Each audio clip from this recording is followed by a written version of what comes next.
예, 오늘은 반도체 이슈 다뤄보겠습니다. 우리나라에서 반도체 손꼽히는 분이세요. 현대차증권 노근창 리서치 센터장 모셨습니다. 안녕하세요. 네, 안녕하세요. 네, 오랜만에 뵙습니다. 네, 오랜만에 뵙습니다. 보통은 이제 삼성전자 실적 네. 발표할 때 이렇게 모시는데 네. 오늘은 조금 더 일찍 모셨어요. 네.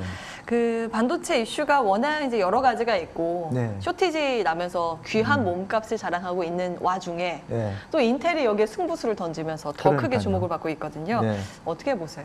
사실 인텔은 뭐 저희가 작년부터 이제 AMD한테 워낙 특히 7나노 이하 공정이 밀리면서 예. 오히려 TSMC든 삼성이든 파운드리에서 정말 잘하고 있는 회사랑 제휴할 거라고 저희가 예상을 했는데 반대로 이제 본인이 하겠다고 하니까 그러니까 이게 사실은, CEO가 바뀌니까 저희도 좀 인텔이 뭔가 잘못 생각한 건지 아니면 미국 정부 입장을 고려해서 립 서비스를 한 건지 물론 공장을 짓고 나서 예. 그 공장에서 기존 제품 만들어도 돼요.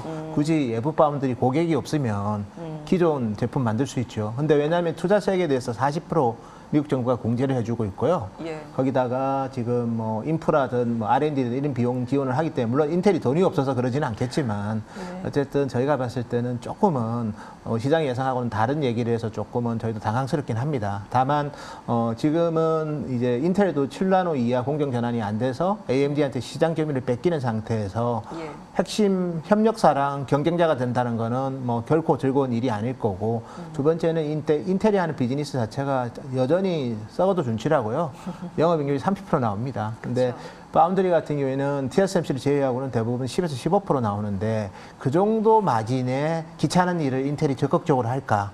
저는 그것도 좀 의구심이 갑니다. 인텔이라는 회사가 자기 자존심으로 비즈니스 하는 회사인데 파운드리 하려면 뭐 되게 경쟁자도 아닌 애들 맞춰줘야 되거든요. 근데 영업이익률은 인텔의 기존 비즈니스랑 대비해서 3분의 1밖에 안 나면 과연 정성을 다해서 맞춰주겠냐. 그러면 그 고객들도 굳이 내가 왜 인텔이랑 해? 훨씬 우리한테 친화적인 TSMC 삼성이랑 하면 되지. 그런 식으로 너무 지금 상황에 대해서 속단할 단계는 아닌 것 같고 다만 투자 심리 관점에서 삼성이 파운드리 때문에 주가가 좀 오른 측면도 있으니까 예. 그 부분에 대해서는 심리적으로는 조금 부정적일 수 있지만 이럴 때는 또 냉정하게 볼 필요가 있지 않나 그렇게 보고 있습니다. 파운드리의 도전장을 내밀었지만 그게 성공할 수 있을지 여부는 좀 더 지켜봐야 된다. 다만 미국도 사실은 유럽도 요즘 반도체가 없다 보니까 그렇죠. 자체적으로 반도체를 이제 공장 가동할 수 있는 쪽으로 예. 지원을 하고 있거든요. 맞습니다. 그런 맥락에서 좀 보시면 예. 이제 투자 심리 관점에서 좀 흔들리고 있다 예. 이렇게 주셨어요. 그럼 삼성전자에 대해서 어떻게 보세요? 지금 많이 빠져 있는 건 사실이거든요. 사실 고점 또 대비. 많이 올라서 또 많이 쉬는 것도 좀 있어요. 예. 우리 삼성전자가 뭐 물론 시장도 올랐지만 삼성전자도 연초에면 9만 원 중반까지 갈 때는 사실 거침없이 올랐지만 또 냉정히 보면 시가총 1등 기업이 펀더멘탈 체크를 하고 오르는 게 맞을 것 같고요. 그렇죠. 근데 이제 지금 이제 시장의 우려가 펀더멘탈이 별로다. 하이닉스 마이크론 좋은데 삼성전자는 1분기에 오스틴 공장에 정전 사고도 있었고 뭐 스마트폰도 별로 안 팔렸을 거야.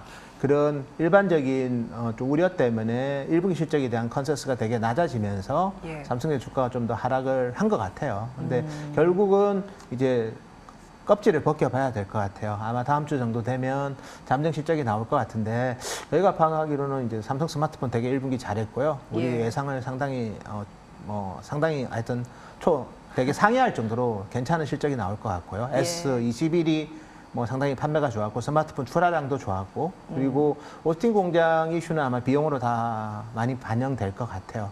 일회성 비용으로 일회성 아마 비용으로 처리를 보시는 게 했을 맞고요. 거예요. 다만 이제 메모리 반도체가 상당히 굳건하기 때문에 예. 시장의 우려랑 달리 저희는 뭐 지난주에 리포팅을 했지만 감익이 아니라 증익할 증익. 거로 리포트를 썼고요. 아마 저희 추정치가 맞다면 아마 잠정 실적 나오는 시점부터는 주가는 괜찮은 방향을 잡지 않을까 그래 보고 있습니다. 그럼 지금 매수의 적기라고 보시는 거네요. 저희는 뭐 삼성전자를? 지금은 실제 펀더멘탈보다 많이 좀 보수적으로 보고 있다면 항상 주식이라는 게 그렇습니다. 예. 펀더멘탈이 더 좋으면 주식은 그것만큼은 상승하는 거거든요. 그래서 그런 관점에서 보면 지금은 단기적으로는 좋은 기회인 것 같습니다. 그래요.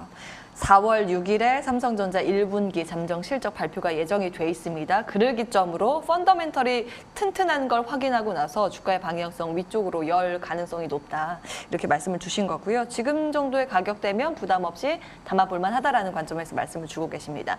근데 지금 1분기 실적 발표 이제 프리어닝 시즌이 시작되지 않습니까? 예, 예. 곧.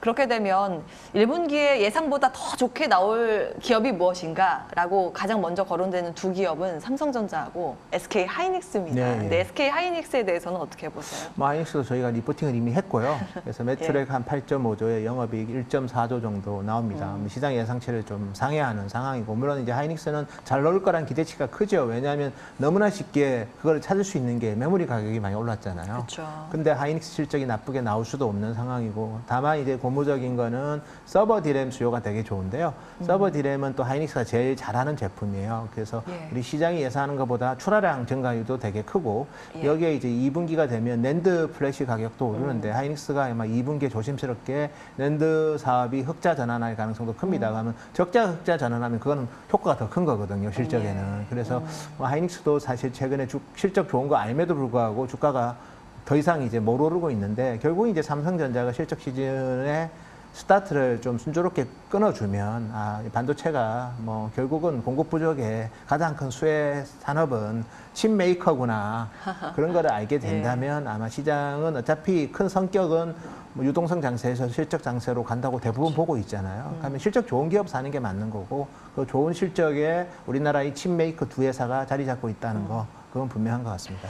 사실은 이제 칩메이커, 그러니까 반도체 칩을 완전 공장으로 만드는 기업, 삼성전자, SK 하이닉스 말씀을 주셨는데, 최근 미국 증시도 보면 칩메이커보다는 반도체 장비주가 급등을 하면서 여기에서 네. 신고가가 속출하는 게 사실이거든요. 맞습니다. 국내에서도 삼성전자, SK 하이닉스 쉴 때 네. 국내 소부장 업체들이 더 탄력적으로 움직였고 52주 신고가가 여기서 많이 나오고 있습니다. 네. 그런 관점에서 인텔도 공장 짓고 삼성전자도 공장 짓고 하면 여기에 들어가는 중소형 업체들 보는 관점은 어떻게 보세요? 근데 우리나라 인텔이랑 공급하는 회사 없죠, 사실은. 그래서 인텔이 장비지면 미국 장비 회사가 좋은 거고, 지난주 금요일도 보면 어플라이드 머티리얼 아니면 노광 관련해서 ASML이 예.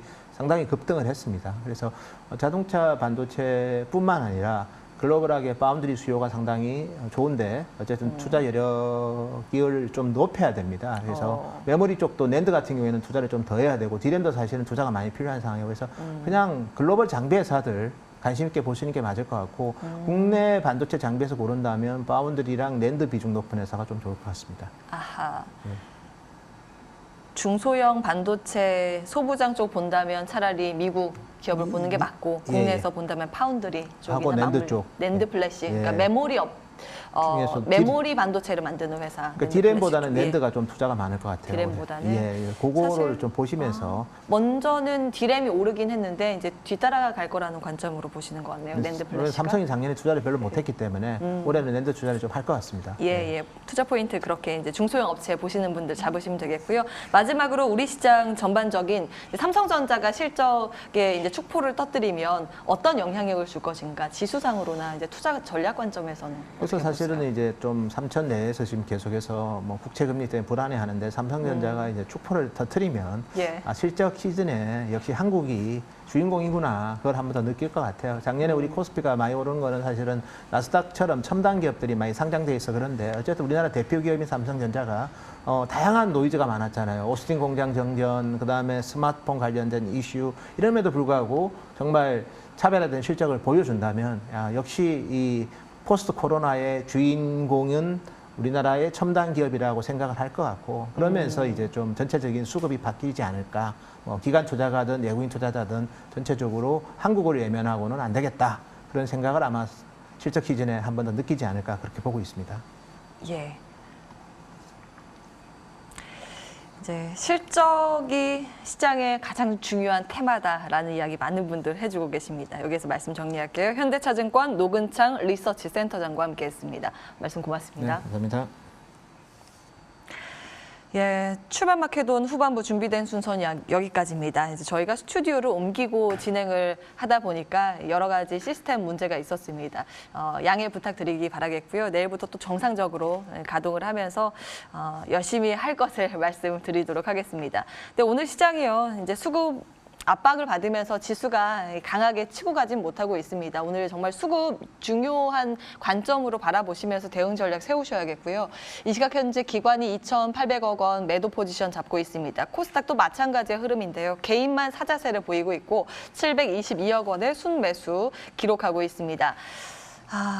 이제 펀더멘탈 심리적인 부분이 조금 흔들리고 있는데요. 이 안에서도 또 괜찮은 쪽, 괜찮은 섹터, 특히 정책과 맞물린 부분은 오늘도 강한 모습입니다. 그런 점들 유념하시면서 대응 전략 세우시기 바랍니다. 함께해 주신 여러분 고맙습니다.